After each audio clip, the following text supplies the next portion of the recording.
Okolo Ružového domu na námestí majstra Pavla číslo 47, ktorý v priebehu 2 rokov prešiel generálnou rekonštrukciou, prechádzajú denne desiatky ľudí. Len málo kto však vie, čo je v jeho interiéri a aké príbehy ukrýva. To všetko sa odteraz môže verejnosť dozvedieť vďaka komentovaným prehliadkam. V decembri bola dokončená stavba tohto nádherného domu číslo 47, no a mesto Levoča sa rozhodlo otvoriť jeho brány návštevníkom už skôr, ešte predtým, ako bude plne zariadený a spustený do prevádzky, pretože sme si povedali, že ukážeme návštevníkom aj to, čo možno v budúcnosti ostane skryté za dverami nejakej kancelárie alebo proste nejakej prevádzky. Takže otvárame brány už teraz 26.1. a to komentovanými prehliadkami tohto domu, kde sa návštevníci môžu dozvedieť množstvo zaujímavostí. Komentované prehliadky budú prebiehať každý deň od pondelka do piatka v 2 časových termínoch. Prvá začína o 10:00 dopoludnia a druhá o 1:00 popoludní. Netreba sa hlásiť, stačí priznať teda tú danú hodinu. Stretneme sa pred dverami a veľmi radi vás prevedieme týmto nádherným objektom. Samozrejme pozývame aj školy, pozývame občanov, pozývame všetkých návštevníkov. Osobitnou skupinou návštevníkov, pre ktorých to bude aj silný emocionálny zážitok, sú bývalí nájomníci, ktorí sa po rokoch môžu vrátiť na miesta, kde kedysi žili so svojimi rodinami. Množstvo obyvateľov tento dom dôverne pozná, mnohí v ňom bývali, prípadne ich kamaráti a pamätajú si ho z detstva, takže veľmi sa tešíme, že im ho môžeme ukázať v takejto sviežej a novej forme. Súčasťou komentovaných prehliadok budú aj informácie z histórie tohto domu, ktorá je naozaj bohatá. Asi taká najväčšia zaujímavosť, ktorá sa týka tohto domu, je tá, že v roku 1550 v zadnom trakte pravdepodobne vypukol ten najväčší požiar nášho mesta, ktorý premenil tú stredovekú Levoču na tú renesančnú, čo bol naozaj významný míľnik. Podľa dostupných archívov prešiel tento významný dom za takmer 500-ročnú históriu rukami viacerých majiteľov,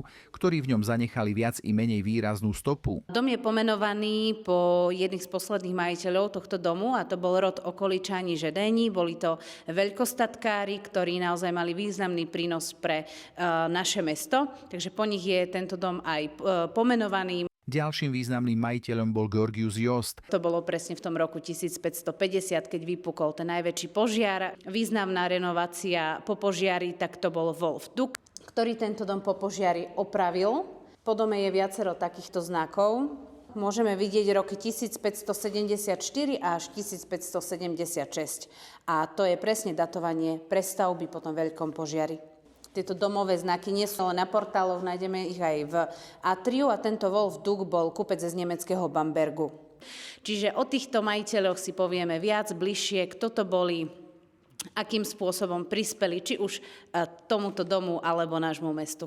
Podľa dostupných materiálov história tohto objektu siaha do 14. storočia a ešte v 15. stáli na tejto parcele minimálne 3 pôvodné domy. Najvýznamnejší a najhodnotnejší prvok, ktorý je odprezentovaný v tomto dome, je lomený gotický ústupkový portál, ktorý sa nachádza v tomto južnom múre prejazdu a jeho kované platované dvere zdobené na čelnej strane prútami. V hornej časti sú symboly dňa a noci, teda mesiac a slnko. Tieto symboly sú interpretované ako symboly predobrazu starého a nového zákona. V neposlednom rade sa návštevníci komentovaných prehliadok dozvedia i to, ako bude tento významný mešťanský dom vo vlastníctve mesta využitý. V budove sa bude nachádzať informačná kancelária mesta Levoča, úplne nová a moderná.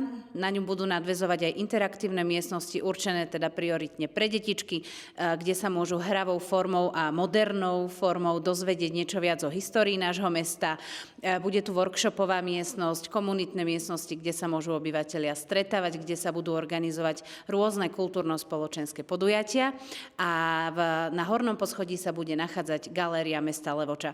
Takže veľmi sa tešíme, že z tejto budovy vznikne také stredisko kultúry a cestovného ruchu, kde sa budú stretávať nielen turisti, ale teda hlavne obyvatelia nášho mesta a veľmi sa na nich tešíme, srdečne ich pozývame. Ružový dom sa tak po rokoch opäť otvára verejnosti a komentované prehliadky ponúkajú jedinečnú príležitosť nazrieť do priestorov, ktoré boli dlhé roky nedostupné.